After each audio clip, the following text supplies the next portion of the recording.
ಒಕ್ಕಲಿಗ ಸೇವಾ ಟ್ರಸ್ಟ್ನ ಪ್ರಧಾನ ಕಾರ್ಯದರ್ಶಿಗಳು ವಿಶೇಷವಾಗಿ ಎಲ್ಲ ಸೇವಾ ಕಾರ್ಯಗಳನ್ನು ಕೂಡ ತಮ್ಮನ್ನು ತಾವು ತೊಡಗಿಸಿಕೊಡುವಂಥ ಅತ್ಯಂತ ಎಲ್ಲರನ್ನು ಪ್ರೀತಿಸುವಂಥ ವ್ಯಕ್ತಿ ನಮ್ಮ ರಮೇಶ್ ಅವರ ಹುಟ್ಟಿದ ದಿವಸ. ನಾನು ಆಕಸ್ಮಿಕವಾಗಿ ಮೊನ್ನೆ ಅವ್ರ ಜೊತೆ ದೂರವಾಣಿ ಕರೆಯಲ್ಲಿ ಮಾತಾಡಬೇಕಾದ್ರೆ ಅವರ ಹುಟ್ಟಿದ ದಿವಸ ಆಗಿ ಅಂತೇಳಿ ಗೊತ್ತಾಯಿತು. ಆಯ್ತು, ನಾನು ಬೆಂಗಳೂರಿಗೆ ಹೋಗ್ತಾ ಇದ್ದೀನಿ, ಹಾಗೆ ನನ್ನ ಅವರಿಗೆ ತಿಳಿಸಿದೆ. ಇವತ್ತು ಬಂದು ನೋಡಿದ್ರೆ ಭಾಳ ಖುಷಿ ಆಯಿತು. ಒಬ್ಬರು ಒಳ್ಳೆಯ ಕೆಲಸಗಳನ್ನು ಮಾಡಿದ್ರೆ, ಸರಳವಾಗಿದ್ದರೆ ಜನರು ಕೂಡ ಅವ್ರನ್ನ ಪ್ರೀತಿಸ್ತಾರೆ. ಮತ್ತು ಅವರು ಇಡೀ ಸರ್ಕಾರಕ್ಕೆ ಮಾದರಿ ಆಗುವಂಥ ರೀತಿಯಲ್ಲಿ ಗ್ರಾಮ ಪಂಚಾಯಿತಿ ಅಧ್ಯಕ್ಷರಾಗಿದ್ದಾಗ ಅವ್ರು ಮಾಡಿರುವಂಥ ಕೆಲಸ ಬಹುಶಃ ಸರ್ಕಾರ ಕೂಡ ಕಣ್ತರಿಸ್ತಾರೆ. ಒಂದೇ ಛತ್ರಿ ಅಡಿನಲ್ಲಿ, ಅಂಬ್ರೆಲಾ ಕೆಳಗೆ ಒಂದೇ ಸೂರಿನ ಅಡಿನಲ್ಲಿ ಇವತ್ತು ಎಲ್ಲ ಸೇವೆಗಳನ್ನು ಕೊಡುವಂಥ ಅಲ್ಲಿ ನಾಡ ಕಚೇರಿ ಇದೆ, ಗ್ರಂಥಾಲಯ ಇದೆ, BSSN ಸೊಸೈಟಿ ಇದೆ, ಮತ್ತು ಇನ್ನೇನು ಮಾಡಿದ್ರೆ ಪೋಸ್ಟ್ ಆಫೀಸ್ ಇದೆ. ಯಾವುದಿಲ್ಲ ಅಂತ ಹೇಳಿ ಕೇಳಬೇಕು. ಅಷ್ಟು 11 ಸವಲತ್ತುಗಳನ್ನು ಕೊಡುವಂಥ ಒಂದೇ ಸೂರಿನಲ್ಲಿ 11 ಸವಲತ್ತುಗಳನ್ನು ಕೊಡುವಂಥ ಒಂದು ಮಾದರಿ ಗ್ರಾಮ ಪಂಚಾಯತಿ ಗ್ರಾಮಸೌಧ ಬಹುಶಃ ಈ ಭಾಗದಲ್ಲಿ ನಾವೇನು ನೋಡಲಿಲ್ಲ. ಅವರು ಆ ಕೆಲಸವನ್ನು ಮಾಡಿದ್ದಾರೆ. ಅದನ್ನು ಸರ್ಕಾರ ಕೈಗೆತ್ತಿಕೊಳ್ಳಿ. ಆ ಥರದ ಒಂದು ಪ್ರಾಜೆಕ್ಟ್ ಆದರೆ ಏನಾಗ್ತದೆ, ಎಲ್ಲ ಸೇವೆಗಳು ಒಂದೇ ಸೂರಿನಲ್ಲಿ ಸಿಗ್ತದೆ ಮತ್ತು ಜನ ಅಲಿಯೋದು ತಪ್ಪುತ್ತದೆ. ಮತ್ತು ಅವರು ರೈತರಾಗಲಿ ಅಥವಾ ಅವರ ವೋಟರ್ಸ್ ಆಗಲಿ, ಆ ಪಂಚಾಯಿತಿಯ ವೋಟರ್ಸ್ ಆಗಲಿ ಯಾವ ಸೇವೆಗೆ ಎಲ್ಲೂ ಹೋಗಬಾರ್ದು, ನಾವೇ ಎಲ್ಲನೂ ಅವ್ರಿಗೆ ಉಚಿತವಾಗಿ ಮಾಡಿಕೊಡ್ಬೇಕು ಅನ್ನುವಂಥ ಒಂದು ಕಾನ್ಸೆಪ್ಟನ್ನು ಇಟ್ಕೊಂಡು 11 ಸೌಲಭ್ಯಗಳನ್ನು ಒಂದೇ ಕಡೆ ಕೊಡುವಂಥ ಕೆಲಸ ಮಾಡಿದ್ದಾರೆ. ಈ ಥರದ ಕೆಲವು ಸುಧಾರಣೆಗಳನ್ನು ಯಾರೇ ಮಾಡಿದರೂ ಕೂಡ ಸರ್ಕಾರ ಅದನ್ನು ಟೇಕ್ ಆಫ್ ಮಾಡಬೇಕಾಗ್ತದೆ, ಅದನ್ನು ತಗೋಬೇಕಾಗ್ತದೆ, ತಗೊಂಡು ಅದನ್ನು ಎಲ್ಲ ಕಡೆ ವಿಸ್ತರಿಸಬೇಕಾಗ್ತದೆ. ಆ ಕೆಲಸವನ್ನು ಸರ್ಕಾರ ಮಾಡಲಿ ಅಂತೇಳಿ ಮತ್ತು ನಾನು ಈಗ ತಾನೇ ಹೇಳ್ತಾ ಇದ್ದೀನಿ. ರಮೇಶ್ ಅವರು ನಿಸ್ವಾರ್ಥವಾಗಿ ಚಿಂತನೆ ಮಾಡುವಂಥ ಅವರು ಮುಂದಿನ ದಿನಗಳಲ್ಲಿ ಅವರ ಸೇವಾ ವ್ಯಾಪ್ತಿಯನ್ನು ಪಂಚಾಯತಿಗೆ ಅಷ್ಟೇ ಸೀಮಿತ ಮಾಡದೆ ಇನ್ನು ದೊಡ್ಡ ಮಟ್ಟದಲ್ಲಿ ಅವರ ಸೇವಾ ವ್ಯಾಪ್ತಿಯನ್ನು ವಿಸ್ತರಿಸಿಕೊಳ್ಬೇಕು ಮತ್ತು ಅವ್ರ ಸೇವೆ ಎಲ್ಲ ಕಡೆಯೂ ಕೂಡ ದೊರೆಯುವಂಥದ್ದು ಆಗಬೇಕು. ನಿಸ್ವಾರ್ಥವಾಗಿ ಯೋಚನೆ ಮಾಡುವಂಥ ಸಹೃದಯಿ ಮನಸ್ಥಿತಿ ಉಳ್ಳಂಥ ವ್ಯಕ್ತಿ ನಮ್ಮ ರಮೇಶ್ ಅವರು. ಅವ್ರಿಗೆ ಇವತ್ತು ಹುಟ್ಟಿದ ದಿವಸ ಅವ್ರಿಗೆ ಶುಭಾಶಯವನ್ನು ಕೂಡ ಕೊಡ್ತಾ ಅವ್ರ ಕನಸುಗಳೇನು ಹೇಳ್ತಾರೆ. ಬಹುಶಃ ದೇವರೆಲ್ಲ ಕೊಟ್ಟಿದ್ದಾನೆ ಅವರು. ಇನ್ನೇನಿದ್ರು ಅದನ್ನು ವಾಪಸ್ ಜನಗಳಿಗೆ ಏನು ಕೊಡಬೇಕು, ತಾವು ಕಷ್ಟಪಟ್ಟು ಸಂಪಾದನೆ ಮಾಡಿದ್ದನ್ನು ಜನಗಳಿಗೆ ಪ್ರೀತಿಯಿಂದ ಕೊಡುವಂಥದ್ದು ಭಾಳ ಕಷ್ಟ. ಒಂದ್ಸರಿ ಒಕ್ಕಲಿಗರ ಸಂಘದ ಸಭೆ ಇತ್ತು. ಅಲ್ಲಿ ನಾನು ಮಾತನಾಡುವಾಗ ಹೇಳಿದೆ, ಏನಪ್ಪ ಇಷ್ಟೆಲ್ಲ 10 ಎಕರೆ 100 ಎಕರೆ ಭೂಮಿ ಇಟ್ಟರು ಇದ್ದೀರ, 1 ಇಂಚು ಜಾಗ ಕೊಡಲಿಲ್ವಲ್ಲ ನೀವೆಲ್ಲ ನಮ್ಮ ಸಂಘಕ್ಕೆ ಅಂತೇಳಿ. ತಕ್ಷಣ ರಮೇಶ್ ಅವರು ಅಂತ ಹೇಳಿದ್ರು, ಇಲ್ಲ ನಾನು ಕೊಡ್ತೀನಿ. ಹೇಳಿದ್ದಷ್ಟೇ ಅಲ್ಲ, ಮಾರನೇ ವಾರ ಅದನ್ನು ರಿಜಿಸ್ಟರ್ ಮಾಡಿಕೊಟ್ಟು ನಮ್ಮ ಮಧು ನಮ್ಮ ಒಕ್ಕಲಿಗರ ಸೇವಾ ಟ್ರಸ್ಟ್ನ ಅಧ್ಯಕ್ಷರು, ಸ್ಥಾಪಕ ಅಧ್ಯಕ್ಷರು ಇದ್ದಾರೆ. ತಕ್ಷಣ ಅವರು ರಿಜಿಸ್ಟರ್ ಮಾಡ್ತಾರೆ ಅಂತ ಕೊಡುವಂಥ ಔದಾರ್ಯ ಮನಸ್ಥಿತಿ ಅದು ಭಾಳ ಮುಖ್ಯ. ಯಾರು ಕೊಡ್ತಾರೆ ಅವ್ರಿಗೆ ಹೆಚ್ಚಾಗ್ತದೆ ಅಂತ. ಅದರಿಂದ ಅವರು ಯಾವಾಗಲೂ ಒಳ್ಳೆಯದನ್ನೇ ಎಲ್ಲರಿಗೂ ಬಯಸುವಂಥದ್ದು, ಅವ್ರ ಕೈಲಾದಂಥ ಒಳ್ಳೆಯ ಸೇವೆಯನ್ನೇ ಎಲ್ಲರಿಗೂ ಕೊಡುವಂಥ ಕೆಲಸ ಮಾಡಿರೋದ್ರಿಂದ ಇವತ್ತು ಒಬ್ಬ ವ್ಯಕ್ತಿಯ ಹುಟ್ಟುಹಬ್ಬ ಸಹಸ್ರಾರು ಜನ ಬೆಳಗಿನಿಂದ ಇಲ್ಲಿ ಬರ್ತಾನೆ ಇದ್ದಾರೆ. ಇನ್ನು ಸಂಜೆವರೆಗೂ ಬರ್ಬೋದು ಅಂತೇಳಿ ಕಾಣ್ತಾರೆ. ಭಾಳ ಸಂತೋಷ. ಮುಂದಿನ ದಿನಗಳಲ್ಲಿ ಅವರ ಸೇವೆಯನ್ನು ಎಲ್ಲ ಆಯಾಮಗಳಲ್ಲಿ ಪಡೆಯುವಂಥದ್ದಾಗಲಿ. ದೇವರು ಅವರಿಗೆ ಇನ್ನಷ್ಟು ಶಕ್ತಿಯನ್ನು ಎಲ್ಲ ಆಯಾಮಗಳಲ್ಲಿ ಕುಟುಂಬವನ್ನು ಅವರೆಲ್ಲರೂ ಕೂಡ ಒಂದೇ ಮೈಂಡ್ ಸೆಟ್.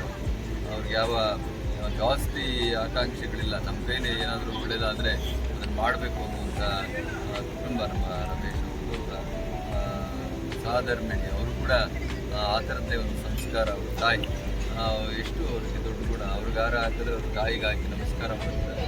ಅದರಿಂದ ತಂದೆ ತಾಯಿಗಳೇ ಕಣ್ಣಿ ಕಾಣುವಂಥ ದೇವರು. ಅವರನ್ನು ಯಾರು ಗೌರವಿಸ್ತಾರೆ, ಅವ್ರನ್ನ ಯಾರು ಪ್ರೀತಿಸ್ತಾರೆ, ಅವ್ರ ಮುಂದೆ ನಿಂತುಕೊಳ್ತಾರೆ. ಆ ಕೆಲಸವನ್ನು, ಸಂಸ್ಕಾರವನ್ನು ಅಳವಡಿಸಿಕೊಂಡಿದ್ದಾರೆ.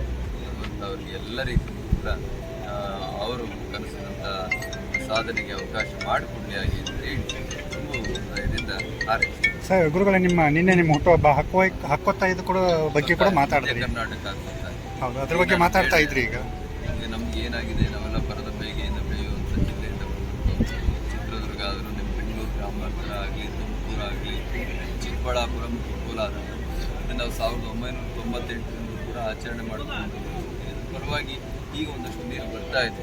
ಈಗ ಮಾತನಾಡಿದಂತೆ 2 ಯೋಜನೆ ಸೇರಿದ್ರೆ ಒಂದು 12ರಿಂದ 15 ಸಾವಿರ ಕೋಟಿ ಆಗ್ತಿದ್ದನ್ನು ಇವತ್ತು 60 ಸಾವಿರ ಕೋಟಿ ತಗೊಂಡು ನಿಲ್ಲಿಸಿದ್ದಾರೆ. ಜನಗಳು ಈ ರೀತಿ ಅಪವ್ಯಯ ಆಗಬಾರ್ದು.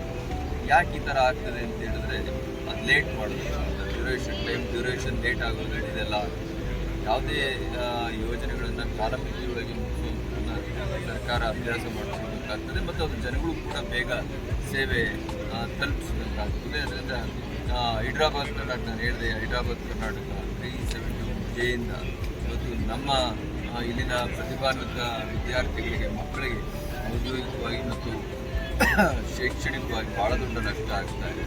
ಅದರಿಂದ ಅದನ್ನು ಮತ್ತೆ ರೀಪರ್ಷನ್ ಮಾಡಿ ನಾವೆಲ್ಲ ಮುಂಡಪ್ಪ ವರ್ಗದಲ್ಲಿ 800 ತಾಲೂಕು ಹೆಚ್ಚು ಕಮ್ಮಿ ಈ ಭಾಗದ ಇದರಲ್ಲಿ ಸೇರಿಕೊಂಡು ತೀನ್ದುಳು ತಾಲೂಕು ನಾವೆಲ್ಲ ಇಲ್ಲಿಗೆ ಏನು ನ್ಯಾಯ ಒದಗಿಸಿದ್ರಿ? ಅಲ್ಲಿಗೇನೋ ನೀವು ಒಂದು ಸ್ಪೆಷಲ್ ಕಾಲಮ್ ಕೊಟ್ಟು ಸ್ಪೆಷಲ್ ಇದನ್ನು ಅವಕಾಶಗಳನ್ನು ಕೊಟ್ಟು ಮಾಡ್ತಾ ಇದ್ದೀರಿ. ಅದನ್ನು ಸ್ವಾಗತ ಮಾಡೋಣ. ಅಲ್ಲಿ ಬಡವರು ಇದ್ದಾರೆ, ಅದೇ ರೀತಿ ಅದಕ್ಕಿಂತ ಬಡವರು ಈ ಭಾಗದ ಜಿಲ್ಲೆಗಳಲ್ಲಿ ಇದ್ದಾರಲ್ಲ, ಇವ್ರಿಗೆ ಯಾವ ನ್ಯಾಯ ಕೊಡ್ತೀರಿ ಅನ್ನೋದು ನನ್ನ ಪ್ರಶ್ನೆ. ಕೇಂದ್ರಕ್ಕಾಗಲಿ ಮತ್ತು ರಾಜ್ಯ ರೆಕಮೆಂಡ್ ಮಾಡ್ತಾನೆ, ಕೇಂದ್ರ ಅಪ್ರೂವಲ್ ಕೊಡ್ಬೋದು. ಅದರಿಂದ 2 ಸರ್ಕಾರದ ಪಾತ್ರ ಇದೆ. ರೀಪರ್ಷನ್ ಮಾಡಿ ಈ ಭಾಗದ ಪ್ರತಿಭಾನ್ವಿತ ವಿದ್ಯಾರ್ಥಿಗಳಿಗೆ ಅದರಿಂದ ಎಲ್ಲ ರೀತಿಯಿಂದ ಕೂಡ ಅದು ರಾಜಕೀಯವಾಗಲಿ, ಉದ್ಯೋಗಿಕವಾಗಲಿ ಮತ್ತು ಶೈಕ್ಷಣಿಕವಾಗಿ ಅನ್ಯಾಯ ಆಗ್ತಾ ಇದೆ. ಅನ್ಯಾಯವನ್ನು ಸರಿಪಡಿಸಿ ಅನ್ನುವಂಥದ್ದು ನಮ್ಮ ಅಭಿಪ್ರಾಯ. ಅದರ ಮುಂದಿನ ದಿನಗಳಲ್ಲಿ ಇನ್ನೂ ದೊಡ್ಡ ರೀತಿಯಲ್ಲಿ ಚರ್ಚೆ ಮಾಡೋಣ. ಸರ್ಕಾರದ ಜೊತೆಯಲ್ಲಿ ಅದನ್ನು ಅವರು ಕನ್ವಿನ್ಸ್ ಮಾಡುವಂಥ, ಕೇಂದ್ರ ಆಗಲಿ ರಾಜ್ಯ ಆಗಲಿ ಕನ್ವಿನ್ಸ್ ಮಾಡುವಂಥ ಕೆಲಸ ಮಾಡೋಣ, ಸರಿಪಡಿಸುವಂಥ ಕೆಲಸ ಆಗಲಿ ಅನ್ನೋದು ನಮ್ಮ ಆಶೆ. ಸಂಪತ್ತನ್ನು ದಾನ ಮಾಡೋದು ಅದು ಪೋಷಣ ಅಂತ ಅದನ್ನು ರಮೇಶ್ ಅವರು ಅರ್ಥ ಮಾಡ್ಕೊಂಡು ಇವತ್ತು ನಮ್ಮ ಸಂಘಕ್ಕಾಗಲಿ, ನಮ್ಮ ಮಠಗಳಿಗಾಗಲಿ, ಯಾರೇ ಆಗಲಿ ಅವ್ರ ಹತ್ರ ನಾವು ಕಷ್ಟ ಅಂತ ಹೋದರೆ, ನೀವು ನೋಡಿದಿರಿ ಒಂದು ಮಾಡೆಲ್ ಪಂಚಾಯತ್ ನಮ್ಮ ಇಲ್ಲಿ PDO ಇದ್ದಾರೆ.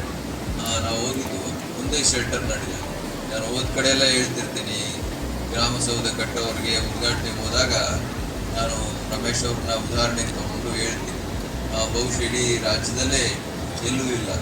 VSSN ಸೊಸೈಟಿಯಿಂದ ಹಿಡಿದು ನಾಡ ಕಚೇರಿಯಿಂದ ಹಿಡಿದು ಎಲ್ಲ ಲೈಬ್ರರಿ ಪ್ರತಿಯೊಂದನ್ನು ಕೂಡ ಅವರು ಒಂದೇ ಕಾಂಪೌಂಡ್ನಲ್ಲಿ ಅಷ್ಟು ಚೆನ್ನಾಗಿ ಭಾಳ ಮುಂದಾಲೋಚನೆ ಇಟ್ಕೊಂಡು, ಇನ್ನು 30 ವರ್ಷ ಆದರೂ ಕೂಡ ಅದು ಎಲ್ಲ ರೀತಿಯಿಂದ ಎಲ್ಲ ಜನಗಳಿಗೆ ಒಂದೇ ಶೆಲ್ಟರ್ನಲ್ಲಿ, ಒಂದೇ ನೆರಳಿನ ಅಡಿನಲ್ಲಿ ಅವರ ಸೇವಾ ಕಾರ್ಯಗಳನ್ನ ಅವರನ್ನು ಪಡ್ಕೋಬೋದು.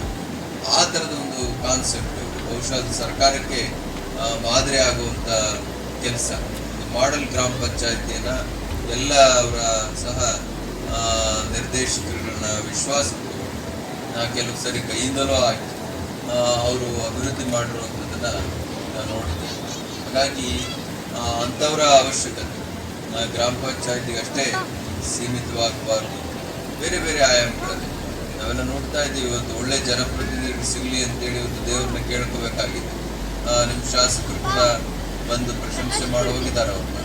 ಹಾಗಾಗಿ ಬೇರೆ ಬೇರೆ ಆಯಾಮಗಳಲ್ಲಿ ಅವರ ಸೇವೆ ಅಷ್ಟಕ್ಕೆ ಸೀಮಿತವಾಗದೆ ವಿಸ್ತರಣೆ ಆಗಲಿ, ಅವರ ಆಡಳಿತದ ಅನುಭವ ಮತ್ತು ಪಾರದರ್ಶಕ ಆಡಳಿತ ಮನಸ್ಥಿತಿ ಅದು ಇನ್ನೂ ವಿಸ್ತೃತವಾಗಲಿ, ಅದರ ವ್ಯಾಪ್ತಿ ದೊಡ್ಡದಾಗಲಿ ಆಗಿ ಅಂತೇಳಿ ಇವತ್ತು ಅವರ ಹುಟ್ಟಿದ ದಿವಸ ನಾವು ನಿನ್ನೆ ನಮ್ಮ ಜನ್ಮದಿನವನ್ನು ಮಧ್ಯ ಕರ್ನಾಟಕ ಅಂದರೆ ಚಿತ್ರದುರ್ಗ, ತುಮಕೂರು, ಬೆಂಗಳೂರು ಗ್ರಾಮಾಂತರ, ಕೋಲಾರ, ಚಿಕ್ಕಬಳ್ಳಾಪುರ ಈ ಜಿಲ್ಲೆಗಳಿಗೆ ಕುಡಿಯೋ ನೀರು ಮತ್ತು ಶಾಶ್ವತ ನೀರಾವರಿಯನ್ನು ಕೊಡಬೇಕು ಆಗಿ ಅಂತೇಳಿ 1998ರಲ್ಲಿ ಆ ದಿನವನ್ನು ಹಕ್ಕೊತ್ತಾಯ ದಿನ ಆಗಿ ಅಂತ ಶುರು ಮಾಡಿದ್ರು. ಅದರ ಫಲವಾಗಿ ಈಗ ಎತ್ತಿನಹೊಳೆ, ಅಪ್ಪರ್ ಭದ್ರಾ, ನಮ್ಮ ಕಡೆಯಲ್ಲ ಹೇಮಾವತಿ ಇವೆಲ್ಲ ಆಗ್ತಾ ಇದ್ದಾವೆ. ಆದರೆ ಸರ್ಕಾರ ಭಾಳ ಆಶ್ಚರ್ಯ, 3-4 ಸಾವಿರ ಕೋಟಿಗೆ ಆಗಬೇಕಂತ ಯೋಜನೆನ ಇವತ್ತು 60,000 ಕೋಟಿ 2 ಯೋಜನೆ ಇದೆ, ಎತ್ತಿನಹೊಳೆ ಮತ್ತು ಅಪ್ಪರ್ ಭದ್ರಾ. ಈ 2 ಯೋಜನೆಗಳಿಗೆ 60,000 ಕೋಟಿ ಮಿಕ್ಕು ಖರ್ಚು ಮಾಡ್ತಾ ಇದೆ ಅಂದರೆ ಭಾಳ ಆಶ್ಚರ್ಯ. ಆದರೆ ಮುಗಿದ ಪ್ರಾಜೆಕ್ಟ್ ಅಂತ ಹೇಳಿದ್ರೆ ಇನ್ನೂ ಅರ್ಥ. ಅಪ್ಪರ್ ಭದ್ರಾದಲ್ಲಂತೂ ಮೂಲ ಯೋಜನೆ ತುಂಗಾದಿಂದ ಭದ್ರಾಕ್ಕೆ ಲಿಫ್ಟ್ ಮಾಡಬೇಕು, ಸುಮಾರು 17 TMC. ಆ ಪ್ರಾಜೆಕ್ಟ್ ಇನ್ನೂ ಕೈಗೆತ್ಕೊಳ್ಳಲಿಲ್ಲ. ಎತ್ತಿನ ಹೊಳೆ ನಡೀತಲೇ ಇದೆ. 6,000 8,000 ಕೋಟಿನಲ್ಲಿ ಇದ್ದಂಥ ಪ್ರಾಜೆಕ್ಟು ಇವತ್ತು 27,000 ಕೋಟಿ ಮಿಕ್ಕಿ ಹೋಗಿದೆ ಹಾಗೆ ಅಂತ ಹೇಳಿದ್ರೆ ನೀವು ಊಹೆ ಮಾಡಿ ವ್ಯವಸ್ಥೆಗಳು, ಸಿಸ್ಟಮ್ ಯಾವ ರೀತಿ ರನ್ ಆಗ್ತಾ ಇದೆ ಅಂತ. ಹಾಗಾಗಿ ನಾವು ಹೇಳುವಂಥದ್ದು ಮತ್ತು ಬಹಳ ಮುಖ್ಯವಾಗಿ ನಮ್ಮ ಈ 24 ಜಿಲ್ಲೆಗಳು ಅಂದರೆ ಈ ಮಧ್ಯ ಕರ್ನಾಟಕ ಬೆಂಗಳೂರಿನಿಂದ ಹಿಡಿದು